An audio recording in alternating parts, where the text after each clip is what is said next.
Hello everyone, एक बार फिर से आप सबका स्वागत है जीके विथ निशी सिंह में।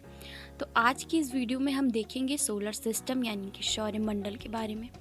सौरमंडल की बात करें तो हमारे सौरमंडल में सूर्य के अलावा 8 ग्रह आ जाते हैं, जिसमें मरकरी यानी कि बुध, वीनस यानी कि शुक्र, अर्थ यानी कि पृथ्वी, मार्स यानी कि मंगल, जुपिटर यानी कि बृहस्पति, सैटर्न यानी कि शनि, यूरेनस यानी कि अरुण और नेपट्टून यानी कि वरुण। ये 8 ग्रह हमारे सौरमंडल में आ जाते हैं। अगर बात करें ग्रहों की उनके आकार के घटते हुए क्रम में, तो वो कुछ इस तरीके के आ जाते हैं। सबसे बड़े ग्रह की बात करें तो जुपिटर यानी कि बृहस्पति। उससे छोटे ग्रह की बात करें तो सैटर्न यानी कि शनि। उससे छोटे ग्रह की बात करें तो यूरेनस यानी कि अरुण। और यदि उससे छोटे ग्रह की बात करें तो वरुण, यस। आगे देखें, उससे छोटा ग्रह पृथ्वी। उससे छोटा ग्रह आ जाता है हमारा वीनस यानी कि शुक्र। उससे छोटा ग्रह हमारा आ जाता है मार्स यानी कि मंगल। और लास्ट में और सबसे छोटा ग्रह आ जाता है हमारा बुध यानी कि मरकरी। तो ये ग्रहों के क्रम हैं जो कि उनके आकार के घटते हुए क्रम में लिखे गए हैं। अब अगर ग्रहों के क्रम की बात करें उनके आकार के बढ़ते हुए क्रम में, तो वो कुछ इस तरीके के आ जाते हैं। ठीक ग्रहों के बढ़ते हुए क्रम के उल्टे, तो पहले हमारा आ जाएगा बुध यानी कि मरकरी। मरकरी यानी कि बुध पहले स्थान पे आ जाएगा। दूसरे की बात करें तो मार्स यानी कि मंगल। तीसरे की बात करें तो वीनस यानी कि शुक्र। और अगर चौथे की बात करें तो पृथ्वी यानी कि अर्थ। अगले पे चलिए, अगर पांचवें की बात करें तो वरुण आ जाता है यानी कि नेपट्टून। छठे की बात करें तो अरुण यानी कि यूरेनस। सातवें की बात करें तो शनि। और यदि आठवें की बात करें, आठवें और सबसे बड़े ग्रह की बात करें तो बृहस्पति। बृहस्पति इन सभी ग्रहों में सबसे बड़ा ग्रह हो जाता है। अब पर्टिकुलर एक एक ग्रह की बात करें तो सबसे पहले बात करते हैं बुध की यानी कि मरकरी की। अगर बुध की बात करें तो ये हमारे सौरमंडल का सबसे छोटा ग्रह है और सूर्य के सबसे नज़दीकी ग्रह है बुध। सबसे छोटा होने के साथ साथ यह सौरमंडल का सबसे हल्का ग्रह भी है। तो बुध के बारे में ये कुछ जानकारियाँ थी। अब चलते हैं दूसरे ग्रह के ऊपर और बात करते हैं वीनस की यानी कि शुक्र की। वीनस की बात करें तो ये बाहरी रूप से देखने में बिल्कुल पृथ्वी की तरह लगता है और यह पृथ्वी के सबसे निकट भी है। अगर वीनस की बात करें तो यह सौरमंडल में सबसे चमकीला ग्रह माना जाता है। अब बात करते हैं दूसरे ग्रह की, बृहस्पति यानी कि जुपिटर की। अगर जुपिटर की बात हो तो मैंने पहले ही आपको बता दिया था कि ये सौरमंडल का सबसे बड़ा ग्रह है। कौन सा? जुपिटर। अब चलते अगले ग्रह या प्लैनेट के ऊपर, तो आ जाता है मंगल। मंगल यानी कि मार्स। मंगल का यदि रंग देखें तो लाल होता है, इसी कारण से इसे लाल ग्रह कहा जाता है। अगर बात करें इसके लाल रंग की तो इसका लाल रंग आयरन ऑक्साइड के कारण होता है। अब चलते अगले प्लैनेट या फिर अगले ग्रह के ऊपर, तो अगला ग्रह है हमारा शनि यानी कि सैटर्न। शनि की बात करें तो शनि देखने में पीले रंग का दिखता है और आकार की बात करें तो यह आकार में दूसरा सबसे बड़ा ग्रह है। अगर शनि की बात हो तो शनि के चारों तरफ वलय का निर्माण होता है। अगर इन वलय की संख्या की बात करें तो ये कुल 7 होते हैं। तो शनि 7 वलयों का निर्माण करता है। अब चलते हैं अगले ग्रह के ऊपर या फिर जो कि है अरुण यानी कि यूरेनस। यूरेनस की बात करें तो यह आकार में तीसरा सबसे बड़ा ग्रह होता है यानी कि बृहस्पति, शनि, उसके बाद अरुण। अगर तापमान की बात करें तो इसका तापमान लगभग -215 डिग्री सेल्सियस होता है। तो आप समझ ही सकते हैं कि यहाँ पे जीवन संभव नहीं है। अब चलते हैं अगले ग्रह के ऊपर, तो अगला ग्रह है वरुण यानी कि नेपट्टून। नेपट्टून की बात हो तो यह ग्रह हरे रंग का दिखता है, यानी कि यह हरे रंग के प्रकाश को क्या करता है? उत्सर्जित करता है। तो हरे रंग की ग्रह की बात हो तो वरुण। अब सबसे लास्ट में आते हैं अपनी पृथ्वी यानी कि अर्थ के ऊपर। आप सबको पता ही होगा पृथ्वी एकमात्र ऐसा ग्रह है जहाँ पे जीवन संभव है। पृथ्वी की बात करें तो पृथ्वी हमें बाहरी रूप से देखने में नीला दिखाई पड़ता है, वो भी अपनी जल की उपस्थिति के कारण। तो ये थी सौरमंडल। तो चलिए अब सौरमंडल से संबंधित प्रश्नोत्तर को एक एक करके सॉल्व करते हैं। सौरमंडल यानी कि सोलर सिस्टम से रिलेटेड क्वेश्चन आंसर करते हैं और देखते हैं कि हमने कितना सीखा। तो यहाँ पे ये हमारा रहा पहला क्वेश्चन। तो पहला क्वेश्चन कुछ इस तरीके का है कि वर्तमान समय में सौरमंडल में कितने ग्रह उपस्थित हैं। तो पहले तो हमारे सौरमंडल में 9 ग्रह रहते थे, लेकिन अब इस समय अगर बात करें तो सौरमंडल में 8 ग्रह क्या है उपस्थित है। अब चलते हैं दूसरे क्वेश्चन की ओर। दूसरा क्वेश्चन दिया गया है आकार की दृष्टि से सबसे बड़ा ग्रह है। अगर आकार की दृष्टि से बात करें तो सबसे बड़ा ग्रह हमारा हो जाएगा बृहस्पति यानी कि जुपिटर। ये मैंने आपको पहले ही बता दिया था, तो जुपिटर हमारा क्या हो जाएगा, करेक्ट आंसर हो जाएगा क्वेश्चन नंबर 2 का। अब चलते अगले क्वेश्चन की ओर। अगला क्वेश्चन दिया गया है लाल ग्रह के नाम से जाना जाता है, या फिर लाल ग्रह के नाम से कौन सा ग्रह जाना जाता है। अगर लाल ग्रह की बात हो तो ऑप्शन नंबर डी क्या जगह सही, मंगल ग्रह को लाल ग्रह के नाम से जाना जाता है। अब बात आती है इसका लाल रंग किस कारण से है। तो इसका लाल रंग आयरन ऑक्साइड के कारण ये क्या दिखता है, लाल दिखता है। तो ये भी याद रखिएगा कि आयरन ऑक्साइड के कारण मंगल का रंग लाल है। अब चलते हैं अगले क्वेश्चन की ओर। अगला क्वेश्चन दिया गया है सूर्य के सबसे निकट ग्रह है। तो सूर्य के सबसे निकट ग्रह, अगर सूर्य की बात करें तो उसके सबसे निकट जो ग्रह है वो है बुध। तो ऑप्शन नंबर बी क्या हो जाएगा, करेक्ट हो जाएगा। और अगर सबसे हल्के ग्रह की भी बात करें तब भी हमारा बुध क्या होगा, सही होगा। सबसे हल्का ग्रह भी कौन सा है, बुध, और सूर्य के सबसे समीप भी है। अब चलते हैं अगले क्वेश्चन की ओर। तो अगला क्वेश्चन दिया गया है आकार की दृष्टि से सबसे छोटा ग्रह है। सबसे बड़े ग्रह को तो हमने देख लिया कि बृहस्पति यानी कि जुपिटर सबसे बड़ा था, लेकिन अगर सबसे छोटे ग्रह की बात करें तो उसमें हमारा बुध पहले स्थान पे होगा। बुध सबसे छोटा ग्रह है और सबसे हल्का ग्रह है तथा पृथ्वी के सबसे समीप है। ये तीनों चीजें किस पे लागू होती हैं, बुध पे। तो ऑप्शन नंबर ए क्या हो जाएगा, करेक्ट हो जाएगा। अब चलते अगले क्वेश्चन की ओर। तो अगला क्वेश्चन दिया गया है नीले ग्रह के नाम से जाना जाता है। तो नीले ग्रह के नाम से हमारी पृथ्वी यानी कि ऑप्शन नंबर सी क्या हो जाएगा, करेक्ट, पृथ्वी जानी जाती है। क्यों जानी जाती है, तो ये पृथ्वी का ये नीला रंग किसकी वजह से, जल यानी कि पानी की वजह से है, क्योंकि पृथ्वी पे लगभग 71% क्या है, जल उपस्थित है। तो यहाँ पे क्या हो जाएगा, ऑप्शन नंबर सी क्या हो जाएगा, करेक्ट हो जाएगा, पृथ्वी। नीले ग्रह को पृथ्वी कहते हैं। अब बात करते हैं दूसरे क्वेश्चन की। दूसरा क्वेश्चन दिया गया है पृथ्वी की जुड़वा बहन किस ग्रह को कहा जाता है। तो पृथ्वी की जुड़वा बहन कहा जाता है शुक्र को, यानी ऑप्शन नंबर ए क्या आ जाएगा, करेक्ट हो जाएगा। क्यों कहा जाता है ये भी जान लीजिए, क्योंकि जो शुक्र है उसका जो आकार है या फिर उसका व्यास है वो लगभग क्या है, पृथ्वी से मिलता जुलता है, यानी पृथ्वी के ही समान लगता है बाहर से देखने पे। इसी वजह से पृथ्वी को और शुक्र को बहन कहा जाता है। तो ऑप्शन नंबर ए क्या हो जाएगा, करेक्ट हो जाएगा, शुक्र। अब चलते अगले क्वेश्चन की ओर। अगला क्वेश्चन दिया गया है ऐसा कौन सा ग्रह है जिसका कोई उपग्रह नहीं है।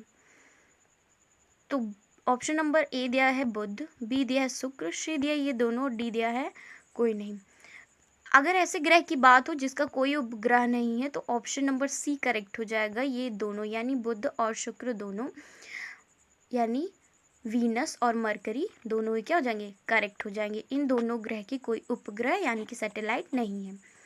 अब चलते अगले क्वेश्चन की ओर। अगला क्वेश्चन दिया गया है आकार की दृष्टि से दूसरा सबसे बड़ा ग्रह कौन सा है। पहला तो मैंने आपको बता दिया था बृहस्पति यानी कि जुपिटर। अगर दूसरे सबसे बड़े ग्रह की बात करें तो ऑप्शन नंबर ए क्या हो जाएगा, करेक्ट हो जाएगा, शनि। शनि आकार की दृष्टि से सौरमंडल का दूसरा सबसे बड़ा ग्रह है। अब चलते अगले क्वेश्चन की ओर। अगला क्वेश्चन दिया गया है साज का तारा किस ग्रह को कहा जाता है। बहुत ही इंपॉर्टेंट क्वेश्चन है, लगभग आपको देखने को मिल जाएगा। तो साज का तारा हमारा कहा जाता है शुक्र को। क्यों कहा जाता है, क्योंकि ये सौर मंडल का सबसे चमकीला ग्रह है और शुक्र की बात करें तो शुक्र का कोई उपग्रह नहीं है, यानी कि कोई भी सैटेलाइट इसका नहीं है। पृथ्वी की जुड़वा बहन कहा जाता है किसको? शुक्र को। तो शुक्र के बारे में ये सारी चीज़ें आप याद रखिएगा। तो ऑप्शन नंबर सी क्या हो जाएगा? करेक्ट हो जाएगा। अब चलते अगले क्वेश्चन की ओर। तो अगला क्वेश्चन दिया गया है कि सौरमंडल का सबसे हल्का ग्रह कौन सा है? ये मैंने पहले ही आपको बता दिया था। सबसे छोटे ग्रह की बात हो या फिर सबसे हल्के ग्रह की बात हो, दोनों में हमारा कौन सा सही होगा? बुध, यानी कि ऑप्शन नंबर ए क्या हो जाएगा? करेक्ट हो जाएगा। और बुध ही सूर्य के सबसे समीप भी है, तो ऑप्शन नंबर ए क्या हो जाएगा? करेक्ट हो जाएगा। अब चलते हैं अगले क्वेश्चन चलते हैं। तो अगला क्वेश्चन दिया गया है कि आकार की दृष्टि से पृथ्वी का सौरमंडल में कौन सा स्थान है? अगर आकार की बात करें और पृथ्वी की बात करें तो हमारे सौरमंडल में पृथ्वी का 5वां स्थान आता है, यानी ऑप्शन नंबर सी क्या हो जाएगा? करेक्ट हो जाएगा। और पृथ्वी ही पूरे सौरमंडल का एक ऐसा ग्रह है जहाँ पे क्या पाया जाता है? जीवन पाया जाता है, या फिर कह सकते हैं कि जहाँ पे जीवन संभव है। तो ये भी याद रखिएगा। अब चलते हैं अगले क्वेश्चन की ओर। तो अगला क्वेश्चन दिया गया है कि हरे रंग का ग्रह किस ग्रह को कहा जाता है? वरुण, अरुण, सी दिया गया है शनि, या फिर डी दिया गया है बृहस्पति। यदि हरे रंग की बात आए तो हरे रंग का ग्रह कहा जाता है वरुण को। तो ऑप्शन नंबर ए क्या हो जाएगा? करेक्ट, वरुण। वरुण को हरे रंग का ग्रह कहा जाता है। अब चलते हैं अगले क्वेश्चन की ओर। तो अगला क्वेश्चन दिया गया है सूर्य की किरणें पृथ्वी तक कितने समय में पहुंचती हैं? तो सूर्य की किरणों को पृथ्वी तक पहुंचने में करीब 8 मिनट 16 सेकेंड का वक्त लगता है। तो ऑप्शन नंबर सी क्या हो जाएगा? करेक्ट हो जाएगा, 8 मिनट 16 सेकेंड। अब चलते हैं अगले क्वेश्चन की ओर। अगला क्वेश्चन दिया गया है सुपर मून किसे कहते हैं? सुपर मून किसे कहते हैं क्वेश्चन दिया गया है। तो सुपर मून तब कहा जाता है जब चंद्रमा पृथ्वी के सबसे निकट हो। तो ऑप्शन नंबर बी क्या हो जाएगा? करेक्ट हो जाएगा। ऐसा होने पे हमें चंद्रमा करीब 16% क्या अधिक बड़ा दिखाई देता है, और करीब 30% अधिक चमकीला दिखाई देता है। जब ऐसी स्थिति उत्पन्न होती है तो उसी को हम कहते हैं सुपर मून। और यह कब होता है? जब चंद्रमा पृथ्वी के सबसे निकट हो। तो ऑप्शन नंबर बी क्या हो जाएगा? करेक्ट हो जाएगा। अब चलते हैं अगले क्वेश्चन की ओर। तो अगला क्वेश्चन दिया गया है पृथ्वी के सबसे निकटतम तारा कौन सा है? ऑप्शन नंबर ए दिया गया है डॉग स्टार, बी दिया है साइरस, सी दिया गया है सूर्य, डी या फिर डी दिया गया इनमें से कोई नहीं। अगर पृथ्वी के सबसे निकटतम तारे की बात हो तो ऑप्शन नंबर सी क्या हो जाएगा? करेक्ट हो जाएगा, सूर्य, यानी कि सन, जो कि पृथ्वी के सबसे निकटतम तारा है। डॉग स्टार और साइरस की बात करें तो ये दो तारे ऐसे हैं जो कि सौरमंडल में सबसे अधिक चमकीले तारे हैं, इसे भी याद रखिएगा। अब चलते हैं अगले क्वेश्चन की ओर। अगला क्वेश्चन दिया गया है लेटा हुआ ग्रह किस ग्रह को कहा जाता है? ऑप्शन नंबर ए दिया है वरुण, बी दिया है अरुण, सी दिया है शनि, या फिर डी दिया गया है पृथ्वी। अगर लेटे हुए ग्रह की बात हो तो ऑप्शन नंबर, तो यहाँ पे हमारा ऑप्शन नंबर बी क्या हो जाएगा? करेक्ट हो जाएगा, अरुण, यानी ऑप्शन नंबर बी। क्यों कहा जाता है? इसलिए कहा जाता है क्योंकि अरुण एक ऐसा ग्रह है जो कि अपने अक्ष से करीब 82 डिग्री पे क्या है? घूमा हुआ है, इसलिए इसे सौरमंडल का लेटा हुआ ग्रह कहा जाता है। तो याद रखिएगा अरुण को। किस वजह से? क्योंकि ये बहुत ज़्यादा ही झुका हुआ है। अब चलते हैं अगले क्वेश्चन की ओर। तो अगला क्वेश्चन दिया गया है सूर्य की औसतन आयु कितनी होगी? तो सूर्य की एक औसतन आयु, इसका अनुमान लगाया गया है कि माफ़ कीजिएगा 5 बिलियन वर्ष हो सकती है, यानी लगभग 5 बिलियन वर्ष सूर्य की औसतन आयु होगी। तो ऑप्शन नंबर बी क्या हो जाएगा? करेक्ट हो जाएगा। अब चलते हैं अगले क्वेश्चन की ओर। अगला क्वेश्चन दिया गया है सौरमंडल का सबसे ठंडा ग्रह कौन सा है?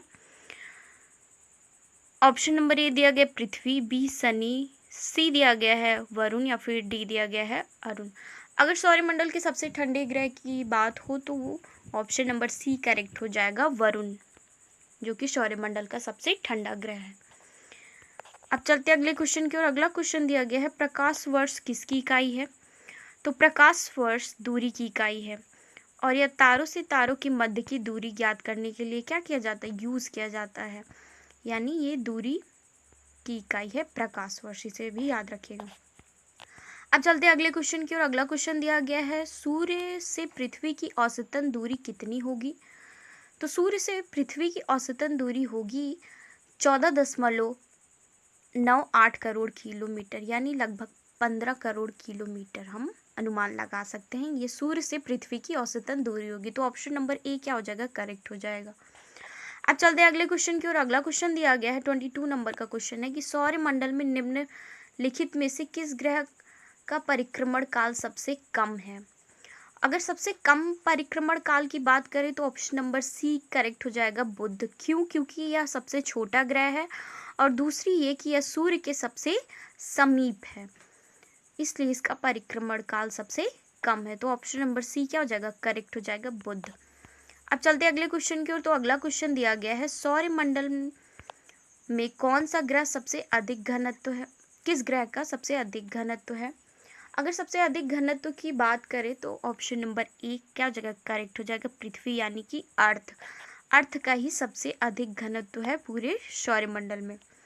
अब चलते अगले क्वेश्चन की ओर। अगला क्वेश्चन दिया गया है किस दिन सूर्य पृथ्वी के सबसे पास होता है। तो 3 जनवरी को सूर्य पृथ्वी के सबसे पास होता है, याद रखिएगा, ये भी इम्पोर्टेंट क्वेश्चन है। तो 3 जनवरी को सूर्य पृथ्वी के क्या होता है, सबसे पास होता है, ये याद रखिएगा। अब चलते हैं अगले क्वेश्चन की ओर। अगला क्वेश्चन दिया गया है किस दिन सूर्य पृथ्वी से अधिकतम दूरी पे रहता है। अगर पास की बात हो तो 3 जनवरी याद रखिएगा, अगर दूर की बात हो तो हमारा ऑप्शन नंबर ए करेक्ट हो जाएगा, 4 जुलाई। 4 जुलाई को पृथ्वी और सूर्य के बीच की दूरी क्या होती है, अधिकतम होती है, यानी बहुत ही अधिक होती है। पास की बात हो तो 3 जनवरी और अगर दूर की बात हो, अधिकतम की बात हो तो 4 जुलाई, याद रखिएगा। अब चलते हैं अगले क्वेश्चन की ओर। अगला क्वेश्चन दिया गया है पृथ्वी अपने अक्ष पर घूमती है। तो पृथ्वी अपने अक्ष पे घूमती है पश्चिम से पूरब की ओर, यानी ऑप्शन नंबर क्या हो जाएगा, बी करेक्ट हो जाएगा। पश्चिम से पूरब की ओर क्या करती है पृथ्वी, अपने अक्ष पे घूमती है या फिर परिक्रमण करती है। अब चलते हैं अगले क्वेश्चन की ओर। अगला क्वेश्चन दिया गया है पृथ्वी किन 2 ग्रहों के मध्य स्थित है। अगर पृथ्वी की बात करें तो पृथ्वी यहाँ पे है और पृथ्वी जिन 2 ग्रहों के मध्य है, पृथ्वी के सबसे निकटतम ग्रह एक हो जाता है शुक्र और दूसरा जो सबसे निकटतम ग्रह है वो हो जाता है मंगल, यानी कि शुक्र और मंगल पृथ्वी के सबसे निकटतम ग्रह हैं और पृथ्वी इन्हीं दोनों के बीच क्या करती है, लाई करती है या फिर स्थित है। तो ऑप्शन नंबर बी क्या हो जाएगा, करेक्ट हो जाएगा, शुक्र तथा मंगल इन्हीं दोनों के बीच पृथ्वी क्या है, स्थित है। अब चलते हैं अगले क्वेश्चन की ओर। अगला क्वेश्चन दिया गया है पृथ्वी का उपग्रह कौन सा है। तो पृथ्वी का एकमात्र उपग्रह है जिसका नाम है चंद्रमा, यानी कि मून। पृथ्वी का एकमात्र सैटेलाइट है मून। अब चलते हैं अगले क्वेश्चन की ओर। अगला क्वेश्चन दिया गया है इनमें से कौन सा एक तारा है, शुक्र, पृथ्वी, चंद्रमा या फिर सूर्य। शुक्र और पृथ्वी की बात करें तो ये दोनों ही हमारे क्या हो जाते हैं, ग्रह हो जाते हैं। चंद्रमा की बात करें तो यह एक उपग्रह हो जाता है, किसका हो जाता है, पृथ्वी का एकमात्र उपग्रह। तो सूर्य यहाँ पे क्या हो जाएगा, हमारा करेक्ट आंसर हो जाएगा, सूर्य एकमात्र इसमें हमारा तारा है। ओके, अब चलते हैं अगले क्वेश्चन की ओर। अगला क्वेश्चन दिया गया है, इस क्वेश्चन में एक चीज़ और देख लेते हैं। अगर सूर्य की बात आई है तो ये भी जानते रहिएगा कि सूर्य में हमारी मुख्यतः कौन कौन सी गैसें पाई जाती हैं। तो मुख्यतः हमारी हाइड्रोजन गैस पाई जाती है जो कि लगभग 71% पाई जाती है। दूसरी जो सबसे अधिकतम गैस पाई जाती है वो हीलियम पाई जाती है जो कि लगभग 26% के करीब पाई जाती है और एक्स्ट्रा हमारी जो गैसें पाई जाती हैं वे अन्य गैसें हैं। तो ये 2 गैसें हाइड्रोजन और हीलियम सबसे ज़्यादा इम्पॉर्टेंट है जो कि सूर्य में पाई जाती हैं, सूर्य की किरणों में पाई जाती हैं। अब चलते हैं अगले क्वेश्चन की ओर। अगला क्वेश्चन दिया गया है कौन सा ऐसा ग्रह है जो पृथ्वी के समान दिखाई पड़ता है। तो अभी मैंने आपको बताया कि पृथ्वी की बहन किसे कहा जाता है, शुक्र को। अगर सबसे चमकीले ग्रह की बात हो तब भी शुक्र हो जाता है। तो शुक्र ही एकमात्र ऐसा ग्रह है जो कि पृथ्वी के समान दिखाई पड़ता है, इसीलिए इसे पृथ्वी की बहन या फिर पृथ्वी की भगनी भी कहा जाता है। अब चलते हैं अगले क्वेश्चन की ओर। अगला क्वेश्चन दिया गया है पीले रंग का ग्रह है। तो पीले रंग के ग्रह की बात हो तो हमारा ऑप्शन नंबर बी क्या हो जाएगा, करेक्ट हो जाएगा, शनि। शनि हम सौरमंडल में देखने पे पीले कलर का दिखाई देता है। शनि एक ऐसा ग्रह है जिसके चारों तरफ वलय पाए जाते हैं। अगर इन वलय की बात करें तो ये लगभग 7 वलय क्या होते हैं, शनि के बगल पाए जाते हैं, तो ये भी याद रखिएगा। तो ये थे हमारे कुछ क्वेश्चन आंसर सौरमंडल यानी सोलर सिस्टम से रिलेटेड, तो इन्हें देख लीजिए। तो ये था हमारा सोलर सिस्टम यानी कि सौरमंडल से संबंधित प्रश्नोत्तर। वीडियो अगर आपको अच्छी लगी हो तो वीडियो को लाइक ज़रूर कीजिएगा। And thank you so much for watching this video. Thank you.